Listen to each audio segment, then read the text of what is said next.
본격 밀리터리 팟캐스트 밀떡 시작합니다. 여러분 반갑습니다. 고현준입니다. 안녕하세요. 국방정론 박찬준입니다. 안녕하세요. 놀러온 정명섭 작가입니다. 네. 자, 시작하기에 앞서서 오랜만에 구독, 좋아요, 알림 설정 다시 한번 부탁을 좀 드려봅니다. 직접 한번 해주시죠. 구독, 좋아요, 알림 설정 꼭 부탁드립니다. 구독, 좋아요, 알림 설정 부탁드립니다. 네. 죄송합니다, 여러분. 좀 귀엽게 했네. 두 분이 재밌게 하지는 못하네요. 네, 다음에 좀 훈련시켜서 다시 네, 한번 네. 하도록 하고. 자, 오늘은 제가 보니까 저희가 이제 VS 놀이라고 종종 얘기하는데 네, 맞습니다. 무엇 대 무엇 이렇게 준비를 했어요. 그렇죠. 그걸 의도하는 건 아니고요. 그냥 이제 비교를 하려고 하다 보니까 지금 매 회차마다 이런 게 이제 그렇게 구도가 한 번씩 그려지네요. 나오는데 그렇죠. 오늘은 그러면 뭐 하고 뭐 이야기입니까? 이것도 우리가 의도한 건 아닌데 원래는 3파전이었어요. 네. 바로 대형 수송기 도입 사업인데 예전에 한번 얘기했었죠, 저희. 그렇죠. 네. 그 전에 이야기했던 건 이 도입 사업의 어떤 배경 음흠. 그런 것들을 이야기해드렸고 지금 세계 업체가 치열하게 경쟁 중이다. 그러면서 우리는 세계에서 고른다면은 패널들이 뭘 원하느냐. 또 하나는 이걸 떠나서 진짜 정말 대한민국에서 이거 외에도 고른다면 뭘 예. 고를 거냐 뭐 이런 이야기까지도 한번 필요한 거, 해봤는데 그다음에 우리가 좋아하는 거. 네, 원하는 그렇죠. 것과 네. 필요한 거. 예. 사실은 이번 아덱스에서 그런 관련 업체들의 어떤 뜨거운 그 경쟁을 볼 수 있는 기회가 있지 않을까 네. 이런 기대를 해봤는데 의외로 조용하더만요. 아, 그랬어요? 그 업체들 부스를 가보니까 조용하고 엠브라에르 회사, 그러니까 이제 브라질에 있는 회사죠. 네. 예. 그 C390을 네. 이제 지금 내세우고 있는 그 회사는 우리로 볼 때는 좀 매력적으로 들릴 수 있으니까 부스도 좀 크고 네. 심지어 저는 이제 내심 네. 이번에 이게 굉장히 크게 하니까 올 줄 알았죠. 실기체라도 네. 올 줄 알았더니 DP라도 웬걸, 해놓을 줄. 네. 뭐 아무것도 없더라고요. 네. 이미지도 없고요. 이미지 그 부스에 이제 잠시 뭐 이렇게 그림 하나 사진 하나 이렇게 있는데 또는 이제 모형 하나 있는 정도고요. 그만큼 자신이 있는 건지는 모르겠습니다만은 그에 반해서 이제 럭키드 마틴도 좀 그래요. 그에 반해서가 아니라 럭키드 마틴도 마찬가지인 것이 허큘리스 니네가 어차피 안 허큘리스 살 쪽으로 거야? 갈 거야. 그래서 그런지 밍밍했어요. 그건 자신감일까? 오만함이죠. 오만함? 원래 사자도 토끼 사냥을 할 때 진짜 최선을 다하거든요. 그런데 니네 안 살 거야? 라는 게 비치는 순간 우리나라 사람들 얼마나 싫어하는데요, 그것도. 근데 이게 좀 우리가 이제 감정적으로 이야기하면 그런데 재밌게도 얘기하려고 그렇죠. 네. 그러는데 사실 우리가 지금 도입 사업의 도입 대수가 몇 대일까요? 세대라고 하지 않으셨어요? 네, 세대입니다. 네, 네. 세대. 원래 이게 도입 사업이 차기 수송기 도입 사업을 7대를 하려고 했어요. 근데 여러 가지 예산상의 문제가 있어가지고 4대만 도입이 됐어요. C130J 가장 최신형의 허큘리스죠. 예. 그 4대 연장형으로 도입을 했는데 그 4대만 도입하다 보니까 추가 도입의 어떤 니즈가 있는 거죠. 네. 그래서 3대를 마저 도입을 하려고 하는데 7대를 채우려고 하는구나. 그렇죠. 근데 이제 소요군에서 특히 공군에서는 이제 허큘리스 말고 다른 쪽을 원한다. 그게 이제 공군의 입장이라기보다는 어떻게 보면 합참의 입장이기도 해요. 우리가 작전을 함에 있어서 좀 이젠 장거리 작전을 할 수 있는 작전적 개념, 그러니까 전술을 조금 떠난 작전적 개념의 수송기, 그렇다고 전략 개념의 수송기는 네. 필요치 않고요. 그래서 어느 정도냐, 적어도 여기에서 한반도에서 알래스카 정도는 갈 정도, 왔다 갔다 할 정도의 수송기를 원하고 그래서 대형자를 붙인 거예요. 네네. 그래서 대형 수송기 도입 사업 이렇게 돼 있는데 3대밖에 안 되니까 민망하네요. 네. 럭키드 마틴 입장에서는 네. 뭐 그냥 그런 아니 거죠. 에어버스는 그럼 밀려난 겁니까? A400. 에어버스 A400M은 사실은 그 전에 사업에서는 굉장히 열의를 보였어요. 근데 우리가 뭐 스페인하고의 그 거래에서도 조금 아니다 생각했고 우리 입장에서 너무 커. 너무 크다. 그래서 조금은 좀 밀려났고 그리고 가격으로 봤을 때 지금 예산에서 3대를 사기에는 사실 A400M은 2대 정도 그러니까 정도예요. 거기는 좀 뭐랄까 오버스펙이다. 라고 보는 게 맞겠군요. 거기다 오버스펙. 그렇죠. 이게 체급에 따라서 좀 다르거든요. 예. 사실 동급은 아니에요. 그렇기 때문에 좀 더 색다른 선택을 하지 않을까 해서 A400M도 뛰어들었습니다만은 우리에게는 어찌됐든 맞지 않는다라고 우리도 판단을 하고 있는데 그들이 낌새를 챘는지 슬쩍 빠지더라고요. 그래서 지금은 형편에 맞게끔 또 하는 거니까. 거기다 유럽제가 특히 공군의 항공 관련해서는 AS가 정말 형편없다는 얘기를 너무 많이 들었어요. 네. 그러니까 팔아놓고 그런 거 있죠. 화장실 들어갈 때랑 나올 때 다를 수도 있죠. 이게 네. 유럽제뿐만 아니라 이제 소위 말하는 글로벌 기업들이 서비스 안 좋다는 얘기 많이. 요새 그 그렇죠. 다이슨, 다이슨이 또 이슈가 있었어요. 국내 소비자들의 그 AS에 미온적으로 대응하다가 그렇죠. 소비자들이 뿔을 한번 냈죠. 그랬더니 또 납작 엎드려서 사과를 하더라고요. 그러니까 이런 겁니다, 이런 거. 예. 그런 것들 중요하니까. 네. 그리고 에어버스가 말씀하신 것처럼 그러니까 중요한 건 그들이 파는 게 중요한 게 아니라 우리가 뭘 사느냐가 중요한 거 아니에요. 그렇죠. 예, 우리한테 필요한 거 정말 이런 것들을 생각해야 될 텐데 그렇다면 이 브라질에서 아까 이름 뭐라고 했어요? 엠브라에르. 예. 여기는 경쟁력이 있는 거예요? 사실 엠브라에르사의 가장 큰 강점이 뭐겠습니까? 이 비즈니스 제트기의 상당한 그렇죠. 명가잖아요. 그래서 기반 기술이 다 있었고 여기에서 그 아성을 쌓고 있는 베스트셀러 기체인 허큘리스를 한번 럭키드 마틴의 허큘리스를 한번 도전해 보고자 그들이 야심차게 내놓은 그 동급의 제트 엔진의 수송기가 바로 터보팬 엔진의 수송기가 바로 C390이죠. C390. 네. 그래서 근데 이 C390은 초반에 의외로 잘 안 팔려요. 브라질 자국에서는 당연히 도입을 한다고 했습니다만 그리고 남미의 여러 나라들도 도입을 한다는 의사는 있습니다. 아직까지 계획은 있고 그 사인을 확실하게 한 국가는 별로 없어요. 네네. 그래서 지금 도입이 된 국가는 3개국에 불과하고 이런 입장에서는 럭키드 마틴의 허큘리스에 비할 바가 아니죠. 그렇죠. 허큘리스는 지금 64국에서 운영하고 있고 허큘리스는 말 그대로 베스트셀러인 거잖아요. 엄청난 네. 베스트셀러죠. 네. 그래서 그런 측면에서는 뭐 비교가 안 되고 그래서 우리가 볼 때는 유지보수 측면에서는 아무래도 그렇죠. 허큘리스 쪽이겠다는 거고요.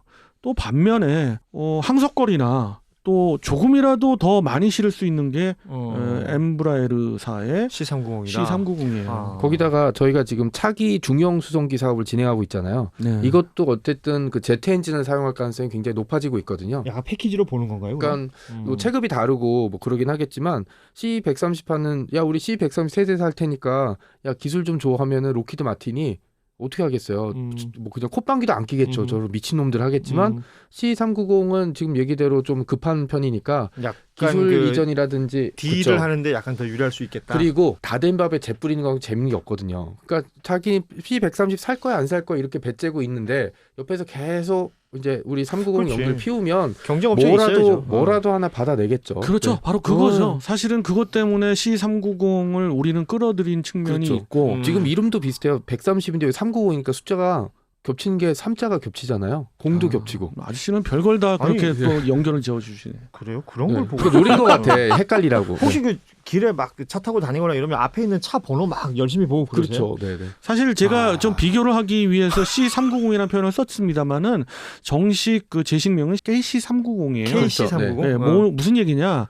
이 기체는 급유 능력도 된다. 하는 거예요. 물론 허큘리스가 급유 능력이 없는 건 아닌데 네네네. 그걸 좀 더 강조하기 위해서 그들은 이제 그렇게 제식화했고 앞서 정 작가님 말씀하신 게 정말 중요해요. 우리로서는. 그렇죠. 그래서 우용으로 우리 대변되는 차기 수송기 도입 개발 사업을 우리가 이제 카이가 이제 하려다 보니까 솔직히 설계 관련된 항공기 설계에 대한 기반 기술은 엠브라에르 못지 않을 겁니다. 물론 우리가 해본 적은 없습니다만은 가능해요. 근데 그 세부적인 측면에 그렇죠. 들어가는 수송기의 어떤 능력 측면에서는 그 기반 기술은 아직도 약하거든요. 그렇죠. 그래서 그런 것들에 대한 기술 이전을 럭키드 마틴에도 요구하고 있고 엠브라에르에도 요구하고 있는 거예요. 그런 걸 파레트 기술이라고 하나요? 그거는 이제 그 중에 일부죠. 수송을 할 수 있는 그런 어떤 기술인데 그것도 노하우가 특히 있어야죠. 럭키드 마틴에 좀 많이 있죠. 허큘리스에 많이 있고. 근데 그거는 보편화 됐으면서도 그들만의 어떤 기술이 또 있거든요. 그쵸. 그렇기 때문에 우리가 처음 하는 처녀라는 표현을 쓰나요? 예, 어떤 처음으로 개발하는 입장에서는 정말 좀 리스크가 있는 거예요. 이게 이제 팔레트라는 게 결국 이렇게 잘 쌓는 그렇죠. 걸 거 아니에요. 쌓고 그다음에 옛날에 그 내가 아르바이트 했었거든. 예. 공사장에서 이렇게 밑에 보이는 거라서 그럼 우리는 까대기라고 그랬다고. 이제 빨리 꺼내야 되는 것도 있고 이게 제가 바리스타 출신이잖아요. 커피를 만들 때 노하우가 있어요. 어떻게 만드는지. 예를 들어 라떼 만들 때 어떻게 스팀 내고 하는데 현장에서 만들다 보면 그 매뉴얼이랑 다르게 만들어야 될 때가 있어요. 예를 들어서 카푸치노 만들 때 카푸치노는 거품이 단단해야 되거든요. 그러니까 커피를 에스프레소 먼저 볶고 카푸치노를 그 다음에 올리면 카푸치노가 조금 덜 거품이 좀 덜 단단해요. 그래서 원래는 아닌데 하다 보면 거품을 먼저 만들고 부어 놓으면 그 에스프레소를 뽑는 동안 거품이 단단해지거든요. 그리고 이제 거품을 이렇게 이 막대기를 이용해서 아래로 볶고 흘러내리고. 네, 그다음에 저기 시나몬이랑 이게 설탕가루를 뿌리면 이제 되는 방식이 있거든요. 아니 갑자기 커피 만드는 얘기해서 제 생각난 게 있는데 한마디 해도 되나요? 아, 네, 하세요. 여러분 혹시 보시다가 재미없으면 이 부분은 좀 스킵해 주세요. 제가 군에 있을 때 그 당번병이 있었는데 당번병이 전역을 하고 새로운 당번병이 왔어요. 근데 이 당번병이 뭐 학력이나 이런 건 고스펙인데 왜 그 자리에 있는지는 모르겠지만 뭘 하는 게 시원찮았나 봐. 그래서 저는 이제 탄약창에 있었으니까 창장 뭐 그 일반 육군 편제로 보면 이제 뭐 연대장급 정도 될 거예요. 네. 네. 제가 그때 이제 나이도 많고 계급도 이제 뭐 상병 말 뭐 이렇게 넘어갈 상말 때라서 뭐 할 것도 없고 거기 와 있으라 그래가지고 당번실에 좀 앉아 있었던 적이 있었습니다. 그럼 이제 커피를 타야 되잖아요. 아, 그죠. 중요하죠. 지금 카푸치노 얘기하시니까 갑자기 생각이 났는데 군대에서 카푸치노 타는 법을 알려드리겠습니다. 이게 여름이 되면 네. 믹스를 1.5리터 그 페트병에다가 네. 믹스를 미리 타놔요. 그죠. 타서 냉장고에 다 넣어놓고 뭐 손님이 오거나 이러면 그걸 주는데 우리나라 군인들의 이 단순함을 내가 거기서 느끼지 않습니까? 보통 뭐 일반 장교급들이 오면 그냥 종이컵에 따로 주거든요. 그러면 야 오늘 커피 별로다 뭐 이러는데 네. 그 본차 이내에 따로 주면 야 커피 좋은데 막 본차 이래. 이내. 뭔가 잘 그 같은 기준이 커피인데. 없거든. 네. 근데 카푸치노 뭐 아이리시 커피 종류가 많잖아요. 그 1.5리터짜리 페트병에 그 급식 나오는 우유 한 100ml 정도 넣습니다. 그리고 물을 같은 양을 넣어요. 우유와 네, 물을 네. 겁내 흔들어요. 아. 겁나 흔든다. 그게 중요한 거 그러면 같아요. 1.5리터 이 전체의 거품이 이만큼 찹니다. 아. 그러면 아까 내가 냉장고에 넣었던 믹스 커피를 커피. 꺼내서 일정량을 따르고 그 위에 푹샤 하면 우유 거품이 이렇게 올라가요. 야. 그 시나몬 가루가 어디 있어요? 그러면은 믹스 커피 알갱이 몇 개 꺼내가지고 위에 이렇게 뿌려줘. 그러면 그걸 좋아한다 또. 이거 제 안 사람한테 꼭 한번 제가 한번 해봐야겠네. 직접. 근데 여러분 재미없으면 스킵해 주세요. 아유 재밌었어요. 네, 그리고 제가 말씀드린 이유가 그런 노하우. 그러니까 이제 설계도로 만들 수 있고 그다음에 우리도 시간이 주어지면 그런 실수들 있잖아요. 그런 노하우에서 부족한 노하우들을 쌓을 수 있겠지만 예를 들어서 그냥 그 390을 도입해서 그런 노하우까지 받을 수 있다면 그런 시행착오와 이런 것들을 좀 줄일 수 있겠죠. 네. 저는 제가 언급을 했잖아요. 아덱스에서 이제는 그 방산 업체들의 그 부스에 나와 있는 그런 전시물들을 유심히 봐야 된다. 혹시 그 MCX라고 하는 네네. 차기 수송기 사업과 관련된 그런 모형을 보셨어요? 이번에 모형이 나왔습니다. 기억이 정 작가님은 없으신 것 안 같은데. 보셨네요. 우리 방송할 때 제가 분명 소개를 해드렸잖아요. 네네네. 그렇게 거기서 중요한 거는 사실은 방송이 길어질까봐 빨리빨리 하고 넘어갔지만 도색이 바뀐 게 중요한 게 아니에요. 그 바로 옆에 이제 놓여져 있던 그러니까 카이의 니즈를 알 수가 있는 거예요. 카이가 지금 원하고 있는 기술이 뭐냐. 바로 그 수송기에 들어갈 수 있는 모듈형의 수송 시스템, 뭐 팔레트 시스템을 네네. 포함해가지고 거기 보면 탄도미사일 같은 거를 실을 수 있는 그쵸. 모형도 있고 그 다음에 또 옆에 보면은 어떤 뭐 장갑차로 표현했습니다마는 전차가 될 수도 있는 그렇겠죠. 부분이에요. 그런 작전적 차원, 전술은 좀 떠나서 작전적 차원의 수송도 가능한. 또 멀리 보낼 수 있는 것도 가능한 그런 능력을 원한다. 그런 설계를 원한다. 그러니까 엠브라에를지 아니면 뭐 럭히드 마틴이 다 좋으니까 우리한테 기술을 다 고온데 여기에서 조금 더 언론 플레이나 현재 조금 앞서간다고 나온 게 엠브라에르예요. 그런 측면에서는 네. 네. 그래서 살짝 부등호가 지금 그쪽으로 그러니까 간다. 우리 입맛에 조금 더 맞춰준다 거기가 지금 C390이 좀 더 맞춰주는 느낌이다. 예. 그런데 이게 말씀하신 것처럼 언론 플레이라는 부분도 분명히 있는 거잖아요. 당연히 그걸 띄우는 건 럭히드 마틴을 자극하기 위해서인 그렇죠. 거예요. 그렇습니다. 요 기술을 통해서 야 옆집 갔더니 이렇게 해준대. 내고 해야지. 이거 이거잖아 네네. 지금. 그러면 거기 럭키드 마틴이 그래야지. 얼마까지 보고 오셨는데요. 얘기할 거 아니에요. 그런 거죠. 그런데 이게 가격도 가격이지만 정말 우리에게 필요한 능력이 있느냐. 그렇죠. 이 기체에. 그러니까 이제 MCX라고 하는 차기 수송기가 나오면 사실 C130이랑 경쟁을 하지 말란 법이 또 없는 거 아니겠어요. 시장이랑 톤수가 겹치니까. 세계 시장에서는 분명 겹칠 텐데 사실은 그거보다는 상당한 그 수송 능력을 원하고 있죠. 지금 그렇죠. MCX는 30톤급까지 그죠. 지금 보고 있는데 아니 그러면 아주 근원적인 질문인데 네. 그런 장거리 수송이라든지 네. 아니면 그 수송 능력이 점점 좋아지는 네네. 그런 걸 원하는 우리 군은 왜 그런 거예요? 장거리를 가서 작전할 일이 있습니까? 일단 그런 거예요. 대국민적인 측면도 있는데 많은 이제 우리가 이제 국력이 좀 더 올라가면서 어떤 지역에서 어떤 분란이 일어났거나 뭐 자연재해가 있을 때 자국민을 수송해 오려고 그렇죠. 하는데 아하. 우리는 한 번에 수송할 수가 없어요 지금. 그렇죠. 그리고 그래. 우리가 지금 보유하고 있는 급유기를 가지고 이제 할 수는 시그너스? 있는데 그건 급유기 본연의 이제 임무가 더 중요하고 자, 이 네 얘기- 대밖에 없기 때문에 이 얘기하니까 또 제 경험을 얘기하지 않을 수가 없네요. 2013년에 음흠. 태풍 하이엔이라고 아. 그 필리핀에 엄청난 그 태풍이 왔어요. 그래서 타클라반이라는 섬 자체가 이 쓰나미에 먹혀버렸어요. 그렇죠. 그래서 그 섬에 있던 뭐 엄청난 파괴가 일어났죠. 인명 피해도 많았었고 현지 그때 제가 필리핀 현지 취재를 갔었거든요. 아마 대한민국 언론 중에 제가 최초로 그 타클라반을 들어갔어요. 공항이 부셔져가지고 할주로가 없어져서 비행기가 내리질 못하는 거예요. 그래서 갈 수 있는 방법을 찾다가 관광용 경비행기 있잖아요. 그걸 어렵게 섭외해가지고 갔는데 이 경비행기들은 왕복 기름을 싣고 다니지 않더라고. 가갖고 날 내려주고 가는데 저녁에 오기로 했는데 얘가 안 왔어요. 그래서 타클라반에서 하루를 지냈고 그때 제 나름의 가장 큰 목표는 그러니까 필리핀에 거주하고 있는 우리 교민들이 그 각각의 지역에 있는데 이 타클라반이라는 곳에 몇 명이 있다라는 통계가 없는 거예요. 정확하게. 그런데 선교사가 가 계시다라는 얘기는 있었고 거기 한국인들이 몇 분이 계신다는 정보는 있었기 때문에 이분들의 생사 여부를 확인하는 거였는데 하루를 꼬박 거기서 지내다가 정말 이게 뭐 운 좋게 뭐 제가 경험했던 것들은 여러 가지가 있지만 거기서 제가 10분의 생존을 확인을 했거든요.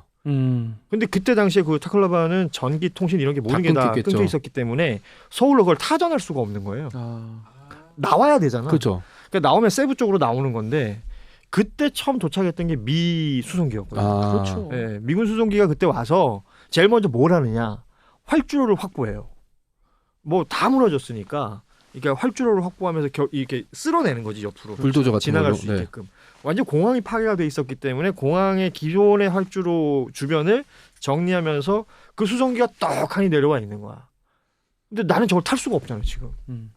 그래서 뭐 이 얘기를 하는 거예요. 나 좀 이렇게 해갖고 왔고 내가 지금 코리안 생존자가 있고 뭐 네, 이런 기자다. 이런 저런 얘기들을 막 해가지고 근데 나를 태워주는 게 아니라 생존자들을 태워줘요. 아, 그래서 그 생존자분들을 먼저 세부로 내보내고 저는 나중에 이것도 참 그 비유한데 그 동네에도 부자들이 있잖아요. 그 부자들은 또 경비행기를 불러. 자기 부자니까. 근데 이 부자가 식구가 6명이야. 근데 이게 7인승 비행기가 온 거예요. 나라도 나가거나 아니면 저랑 같이 갔던 이 PD가 나가야 이걸 타전할 수 있으니까 한 명만 좀 실어달라. 근데 봤더니 6명이라는데 가족이 그 한 자리가 강아지야. 부자니까. 5명의 강아지 하나. 그래서 내가 개를 안고 탔지. 그러니까 뭐 네. 반려견을 기르시는 분한테는 좀 그렇지만은 어찌 됐든 안고 타도 되잖아요. 그래서 그렇게 나와가지고 타전을 했고 그 시간이 여기 SBS로 치면 8시 뉴스가 하는 시간이었기 때문에 뭐 영상이나 이런 걸 보낼 수가 없었고 내가 확인한 이름들 이분들만 그래서 이제 자막으로 흘려내 보냈어요. 이분들이 생존해 계신 걸 확인했다. 확인하고 다음 날 아침에 그분의 그 선교사분의 고향이 경북 영천이었는데 네. 거기 이제 모친이 계셨거든요. 그분들과 이제 실시간으로 연결을 해드렸죠. 그래서 제가 그 해에 특종상 받았어요. 네. 그 자료 화면을 다시 봐야겠네요. 그런 그러게요. 또 네. 특종상 받으실 만하고요. 또 갔다 왔더니 네. 또 SBS에서 희망 TV를 하고 있는 거야. 또 거기 나가가지고 또 얘기해주고.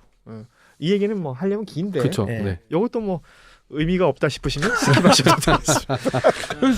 그 아주 그냥 생생한 거예요. 그런 거 필요 때문에 맞습니다. 이제 네. 대형 수송기 사업이 필요하고 그리고 또 하나 뭐 밀리터리적으로만 또 실감나게 말씀드리면 신석 대응사단이 가서 그렇죠. 교두보를 확보하면은 그거의 전과 확대를 위해서 좀 더 인력이랄지 그렇죠. 아니면 장비가 빨리빨리 종신 깊이 들어가야 되는데 그러기에는 허큘리스도 좋지만 좀 더 많이 실을 수 있고 빨리 갈 수 있는 그런 수송기면 더 좋겠다는 거고. 결국 뭐 병력도 마찬가지지만 전략 자산들이 그 주요 지점에 얼마나 빨리 갈 수 있느냐, 네, 그렇습니다. 얼마나 많이 갈 수 있느냐. 예, 예. 여기에 그래서 이제 사업에 어떤 의미가 있다. 예, 그 허큘리스가 뭐 빨리 갈 수 없다는 얘기가 아니라 조금은 스펙상 C390에 밀리기도 할 뿐더러 우리 MCX라는 차기 수송기 사업을 더 먼 미래에 그렇죠. 하기 위해서라도 이번에 기술 이전을 어느 쪽에서 주느냐가 제가 보기에는 영순위의 관건이고요. 기술 이전 여부. 네, 네. 그게 잘 관건일 것 같습니다. 아하.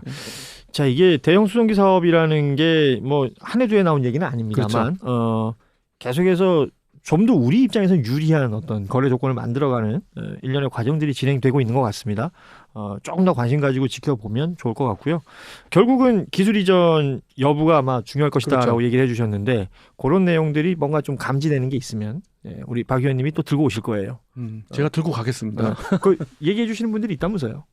아, 뭐 그런 정보 소스도 있긴 있는데 이런 거는 로키드 마틴에서 연락할지도 몰라 이런 이거 보고. 네. 거는 사실은 군에서는 잘 모르더라고요. 군에서는 오히려 민간 영역에서 네, 그런 건 잘 모르시더라고요.